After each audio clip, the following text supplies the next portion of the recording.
가을 바람이 쓸쓸하게 불던 어느 날 제게도 찬바람이 불어왔습니다. 제 이름은 김혜서. 40대 중반 평범하다면 평범한 삶을 살아온 가장이었습니다. 어쩌면 너무 평범해서 아니 어쩌면 너무 무미건조해서 더 그랬는지도 모르겠습니다. 아내 이주희와는 20년을 넘게 살았습니다. 젊은 시절 뜨거웠던 사랑은 온데간데 없고 우리는 그저 의무감으로 묶인 공동체 같았습니다. 자식 둘은 이미 장성하여 각자의 삶을 살아가고 있었으니 이제 우리는 정말 빈 껍데기만 남은 부부처럼 느껴졌습니다. 저는 대기업에서 부장으로 일하며 정년만을 바라보고 있었습니다. 매일 아침 출근하고 퇴근하는 기계 같은 산후. 집에서는 별다른 대화도 없이 각자의 시간을 보내는 아내와 저. 이런 삶이 과연 행복이라 말할 수 있을까요? 가끔 술잔을 기울이며 친구 김성진에게 하소연하곤 했습니다. 야, 성진아. 사는 게 왜 이렇게 재미가 없냐. 매일 똑같고 앞으로도 똑같을 거 생각하니 한숨만 나온다. 성진이는 그저 제 어깨를 두드리며 말했습니다. 다들 그렇게 살지 뭐. 자식들 다 키웠으니 이제 좀 편해지려나 했더니 웬걸. 더 외롭기만 하다. 그랬습니다. 삶은 끝없이 새로운 숙제를 내어주는 듯 했습니다. 그런 제 삶의 한 줄기 빛처럼 찾아온 사람이 있었습니다. 바로 이은경 씨였습니다. 거래처 미팅에서 처음 만났습니다. 회의실 문을 열고 들어오는 순간 제 눈은 그녀에게 고정되고 말았습니다. 단정하게 묶은 머리, 차분하면서도 깊이 있는 눈빛, 그리고 편안하면서도 사람을 끌어당기는 미소. 40대 후반이라는 나이가 무색하게 그녀는 자신만의 고고한 아름다움을 지니고 있었습니다. 첫 만남은 업무적인 이야기로 시작되었지만 왠지 모르게 끌리는 마음을 숨길 수 없었습니다. 회의가 끝나고 헤어질 때 그녀는 제게 명함을 건네며 말했습니다. 김혜성 부장님, 오늘 좋은 말씀 감사합니다. 다음에 또 뵐 수 있겠죠? 그녀의 말 한마디 한마디가 제 가슴에 작은 파문을 일으켰습니다. 왠지 모르게 따뜻하고 편안한 느낌이었습니다. 그날 밤 잠자리에 들었지만 좀처럼 잠이 오지 않았습니다. 머릿속에는 온통 이은경 씨의 모습이 맴돌았습니다. 이게 대체 무슨 감정일까? 잊고 살았던 설렘이라는 감정이 제 마음속에 스멀스멀 피어오르기 시작했습니다. 저는 이미 결혼한 남자이고 아내와 자식들이 있는데 이런 마음을 갖는다는 것 자체가 스스로에게 너무나 죄스러웠습니다. 하지만 멈출 수 없었습니다. 그녀와의 만남은 이어졌습니다. 처음에는 업무적인 이유를 댔지만 어느새 우리는 점심시간이나 퇴근 후 짧게 만나는 사이가 되었습니다. 우리는 서로의 이야기를 털어놓기 시작했습니다. 이은경 씨는 남편과 사별하고 홀로 딸을 키우고 있다고 했습니다. 그녀 역시 외로움과 고독 속에 살아가고 있었습니다. 우리는 서로의 아픔을 공감하며 위로해 주었고 그것은 우리를 더욱 가깝게 만들었습니다. 어느 날 저녁 우리는 단골이 된 작은 카페에 앉아 이야기를 나누고 있었습니다. 밖에는 비가 추적추적 내리고 있었고 카페 안은 은은한 재즈 음악이 흐르고 있었습니다. 은경 씨가 조용히 말했습니다. 혜성 씨, 저는 사실 오랜 시간 혼자였습니다. 남편을 잃고 나서는 다시 누군가를 만날 거라는 생각조차 못했어요. 그런데 혜성 씨를 만나고 나니 잊고 살았던 감정들이 다시 피어나는 것 같아요. 그녀의 진심 어린 고백에 제 마음은 흔들렸습니다. 저 역시 같은 마음이었습니다. 저도 모르게 그녀의 손을 잡았습니다. 그녀의 손은 따뜻했고 그 온기가 제 마음을 녹이는 것 같았습니다. 그 순간 저는 깨달았습니다. 제가 잊고 살았던 사랑이라는 감정을 이은경 씨에게서 다시 느끼고 있다는 것을 말입니다. 우리는 말없이 서로의 손을 잡고 한참을 앉아 있었습니다.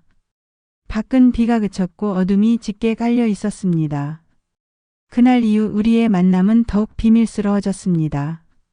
주변 사람들의 시선을 피해 우리는 인적이 드문 곳에서 만났습니다. 주말이면 차를 타고 한적한 교외로 나가 드라이브를 하거나 그림 같은 풍경을 배경 삼아 이야기를 나누곤 했습니다. 저는 아내에게는 회식이나 야근, 출장 등을 핑계 삼아 밤늦게 귀가하는 일이 잦아졌습니다. 처음에는 불안하고 죄책감이 들었지만 은경 씨와 함께하는 시간이 너무나 행복해서 그 모든 것을 감수할 수 있을 것 같았습니다. 은경 씨와 저는 같은 영화를 보고 같은 음악을 들으며 서로의 생각을 공유했습니다. 그녀는 제게 잊었던 웃음을 되찾아 주었고 삭막했던 제 삶에 생기를 불어넣어 주었습니다. 그녀와 함께 있으면 마치 다시 20살 청년이 된 듯한 기분이 들었습니다. 밤늦도록 통화를 할 때면 끊기 싫어서 별 시덥잖은 농담도 하고 다음 만남을 기약하며 아쉬움을 달래곤 했습니다. 이토록 뜨겁고 간절한 사랑을 저는 생애 처음 느껴보는 것 같았습니다. 이전에 아내와 나눴던 사랑은 그저 뜨거운 물에 끓인 라면처럼 금방 식어버리는 그런 것이었다면 은경 씨와 나눈 사랑은 뜨거운 숯불에 구운 스테이크처럼 깊고 진했습니다. 어느새 우리의 관계는 깊어질 대로 깊어졌습니다. 우리는 서로에게 없어서는 안 될 존재가 되어버렸습니다. 그러나 우리의 사랑은 늘 불안했습니다. 저는 가정이 있는 남자였고 은경 씨는 홀로 딸을 키우는 미망인이었습니다. 세상의 시선과 도덕적인 잣대가 우리를 옥죄어 왔습니다. 하루는 은경 씨가 제게 조심스럽게 물었습니다. 혜성 씨, 우리 이래도 되는 걸까요? 저는 가끔 너무 무서워요. 이 행복이 언젠가는 깨질 것만 같아서. 저는 그녀를 안심시키려 애썼습니다. 괜찮아, 은경 씨. 내가 다 알아서 할게. 당신 혼자 두지 않을 거야. 하지만 제 마음속에서도 불안은 조금씩 커져가고 있었습니다. 아내 이주인은 저의 달라진 모습을 눈치채기 시작했습니다. 밤늦게 들어오는 일이 잦아지고 휴일에도 외출하는 일이 늘어나자 아내는 제게 묻기 시작했습니다. 당신 요즘 왜 이렇게 밖으로 나돌아? 무슨 일 있어? 저는 애써 태연한 척하며 얼버무렸습니다. 회사 일이 좀 바빠서 그래. 당신도 알잖아. 아내의 의심은 점점 커져갔고 집안 분위기는 얼어붙기 시작했습니다. 저는 아내의 차가운 시선을 피했고 아내는 저에게서 등을 돌렸습니다. 우리 부부 사이에는 보이지 않는 벽이 생겨났고 그 벽은 점점 더 높아져 갔습니다. 그러던 어느 날 우리는 술을 마시다 우발적으로 뜨거운 하룻밤을 보내게 되었습니다. 그날따라 유난히 그녀의 눈빛은 촉촉했고 제 마음은 그녀에게로 이끌렸습니다. 밖에는 세찬 비가 내리고 있었고 우리는 서로의 체온에 의지하며 위로를 찾았습니다. 그 순간만큼은 세상의 모든 근심과 걱정, 죄책감이 사라지는 듯 했습니다. 그녀의 품에 안겨 잠이 들었을 때 저는 꿈처럼 행복했지만 동시에 깊은 나락으로 떨어지는 듯한 공허함을 느꼈습니다. 다음 날 아침 잠에서 깨어났을 때 저는 현실이 주는 무게감에 숨이 막혔습니다. 어젯밤의 달콤함은 온데간데 없고 제 어깨를 짓누르는 죄책감만이 가득했습니다. 은경 씨는 제 품에 안겨 잠들어 있었지만 저는 그녀를 마주 볼 용기가 없었습니다. 저는 말없이 그녀의 옆을 떠났습니다. 그날 이후 저는 은경 씨를 피하기 시작했습니다. 전화를 피하고 만남을 거절했습니다. 은경 씨는 제게 왜 이러느냐며 애원했지만 저는 차마 그녀에게 사실을 말할 수 없었습니다. 저의 이기심 때문에 그녀의 삶까지 망가뜨릴 수는 없다고 생각했습니다. 이 관계를 끝내는 것이 그녀를 위한 길이라고 스스로를 합리화했습니다. 하지만 은경 씨는 쉽게 포기하지 않았습니다. 그녀는 제게 집착하기 시작했고 저를 찾아오기까지 했습니다. 회사 앞에서 기다리거나 제가 자주 가는 식당에서 저를 기다리곤 했습니다. 어느 날 은경 씨가 회사 앞으로 찾아왔을 때 동료 중 한 명이 저희를 보고 말았습니다. 그 순간 제 심장은 발 아래로 떨어지는 것 같았습니다. 소문은 3시간에 퍼졌고 저는 회사 동료들의 수군거림을 견뎌야 했습니다. 집에서는 아내와의 갈등이 극에 달했습니다. 아내는 저에게 다른 여자가 생긴 것을 직감했고 제 휴대폰을 몰래 확인했습니다. 은경 씨와의 통화 기록과 메시지를 본 아내는 저에게 이혼을 요구했습니다. 아내의 눈에서는 피눈물이 흘렀고 저는 고개조차 들 수 없었습니다.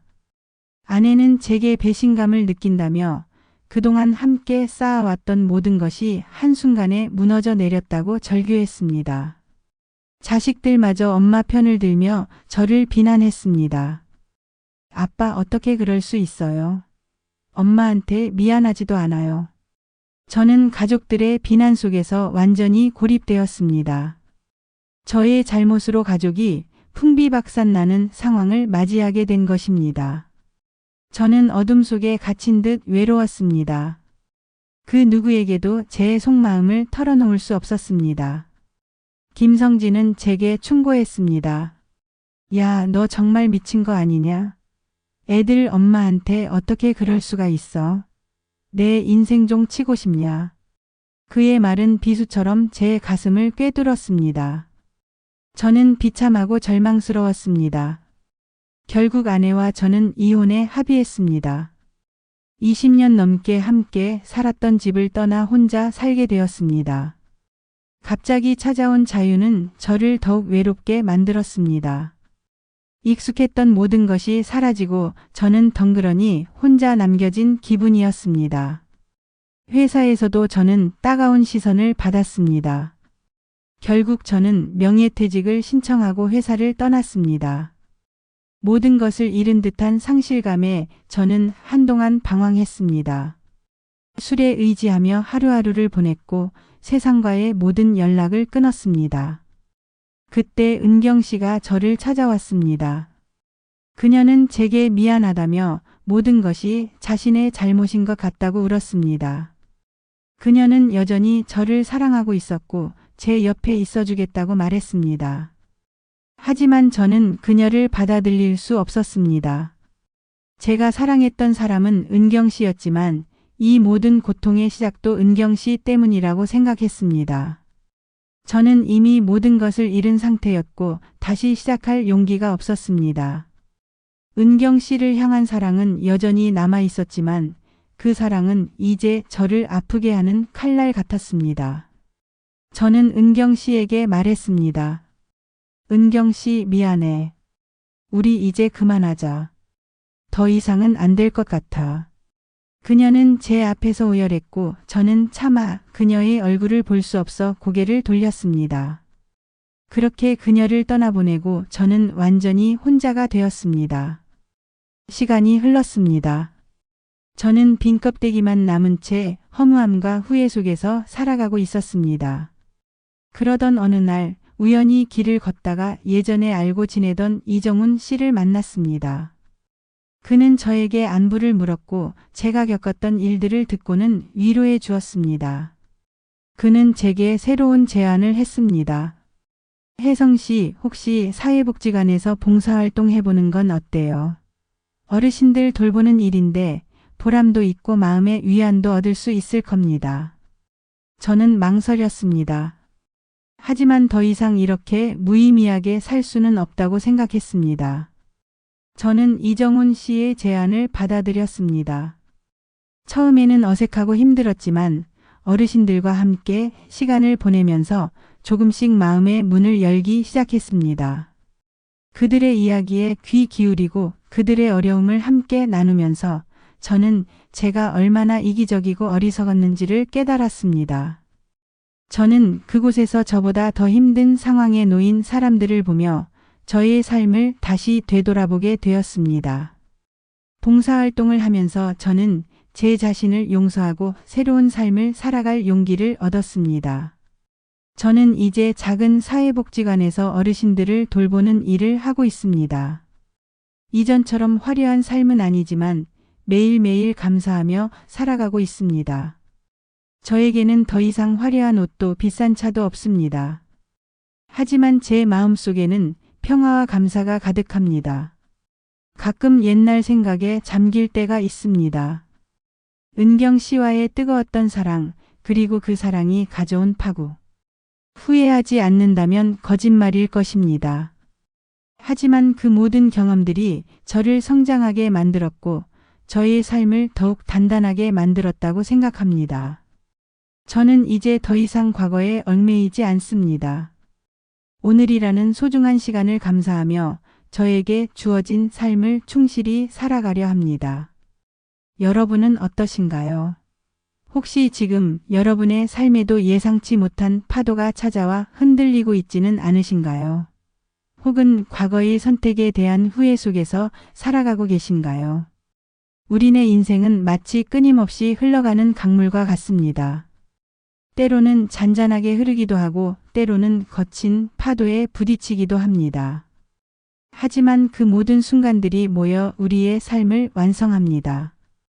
지금 여러분이 서 있는 곳이 어디든 오늘 하루를 온전히 살아내시길 바랍니다. 그리고 자신에게 솔직해지세요. 혹시 여러분에게도 감춰진 사랑이 있나요? 그 사랑이 여러분의 삶에 어떤 의미인가요? 여러분은 그 사랑을 위해 무엇까지 감당할 수 있으신가요? 여러분의 삶에도 언젠가 후회 없는 평화가 찾아오길 바랍니다. 감사합니다.